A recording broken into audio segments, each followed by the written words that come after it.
Good morning, everyone, and thank you for being here. 2 years ago, the acting Attorney General asked me to serve as special counsel, and he created the special counsel's office. The appointment order directed the office to investigate Russian interference in the 2016 presidential election.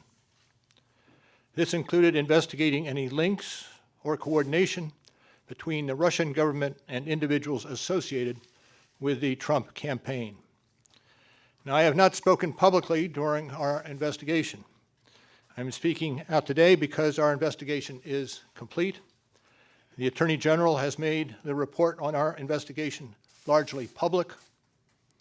We are formally closing the special counsel's office, and as well, I'm resigning from the Department of Justice to return to private life. I'll make a few remarks about the results of our work. But beyond these few remarks, it is important that the office's written work speak for itself. Let me begin where the appointment order begins, and that is interference in the 2016 presidential election. As alleged by the grand jury in an indictment, Russian intelligence officers who were part of the Russian military launched a concerted attack on our political system.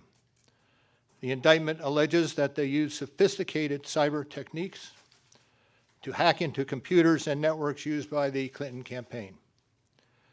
They stole private information and then released that information through fake online identities and through the organization WikiLeaks. The releases were designed and timed to interfere with our election and to damage a presidential candidate. And at the same time, as the grand jury alleged in a separate indictment, a private Russian entity engaged in a social media operation where Russian citizens posed as Americans in order to influence an election.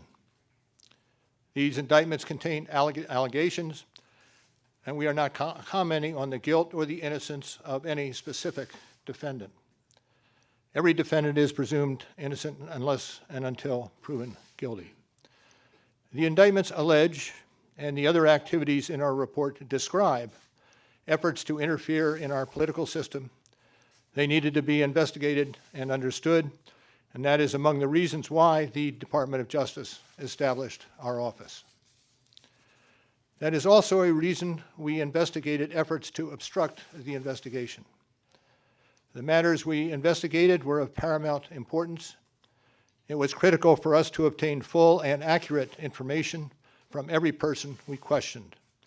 When a subject of an investigation obstructs that investigation or lies to investigators, it strikes at the core of their government's effort to find the truth and hold wrongdoers accountable.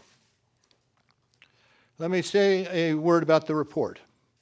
The report has two parts, addressing the two main issues we were asked to investigate. The first volume of the report details numerous efforts emanating from Russia to influence the election. This volume includes a discussion of the Trump campaign's response to this activity, as well as our conclusion that there was insufficient evidence to charge a broader conspiracy. And in the second volume, the report describes the results and analysis of our obstruction of justice investigation involving the president. The order appointing me special counsel authorized us to investigate actions that could obstruct the investigation. And we conducted that investigation, and we kept the office of the acting Attorney General apprised of the progress of our work. And as set forth in the report, after that investigation, if we had had confidence that the president clearly did not commit a crime, we would have said so. We did not, however, make a determination as to whether the president did commit a crime. The introduction to the volume 2 of our report explains that decision. It explains that under long-standing department policy, a president cannot be charged with a federal crime while he is in office. That is unconstitutional. Even if the charge is kept under seal and hidden from public view, that too is prohibited. The special counsel's office is part of the Department of Justice, and by regulation, it was bound by that department policy. Charging the president with a crime was therefore not an option we could consider. The department's written opinion explaining the policy makes several important points that further informed our handling of the obstruction investigation. Those points are summarized in our report, and I will describe two of them for you. First, the opinion explicitly permits the investigation of a sitting president because it is important to preserve evidence while memories are fresh and documents available. Among other things, that evidence could be used if there were co-conspirators who could be charged now. And second, the opinion says that the Constitution requires a process other than the criminal justice system to formally accuse a sitting president of wrongdoing. And beyond department policy, we were guided by principles of fairness. It would be unfair to potentially accuse somebody of a crime when there can be no court resolution of the actual charge. So that was Justice Department policy. Those were the principles under which we operated, and from them we concluded that we would not reach a determination one way or the other about whether the president committed a crime. That is the office's final position, and we will not comment on any other conclusions or hypotheticals about the president. We conducted an independent criminal investigation and reported the results to the Attorney General, as required by department regulations. The Attorney General then concluded that it was appropriate to provide our report to Congress and to the American people. At one point in time, I requested that certain portions of the report be released. The Attorney General preferred to make the entire report public all at once, and we appreciate that the Attorney General made the report largely public, and I certainly do not question the Attorney General's good faith in that decision. Now, I hope and expect this to be the only time that I will speak to you in this manner. I am making that decision myself. No one has told me whether I can or should testify or speak further about this matter. There has been discussion about an appearance before Congress. Any testimony from this office would not go beyond our report. It contains our findings and analysis and the reasons for the decisions we made.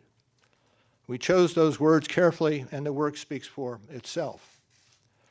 And the report is my testimony. I would not provide information beyond that which is already public in any appearance before Congress. In addition, access to our underlying work product is being decided in a process that does not involve our office. So beyond what I've said here today and what is contained in our written work, I do not believe it is appropriate for me to speak further about the investigation or to comment on the actions of the Justice Department or Congress. And it's for that reason I will not be taking questions today as well. Now, before I step away, I want to thank the attorneys, the FBI agents, the analysts, the professional staff who helped us conduct this investigation in a fair and independent manner. These individuals, who spent nearly 2 years with the special counsel's office, were of the highest integrity. And I will close by reiterating the central allegation of our indictments, that there were multiple, systematic efforts to interfere in our election. And that allegation deserves the attention of every American. Thank you for being here today. Hey YouTube, thanks for watching this video from NBC4 New York. You can stay up to date by hitting the subscribe button below me. Also on the left, you can see some of our latest updates, investigations, and features. We'll see you next time.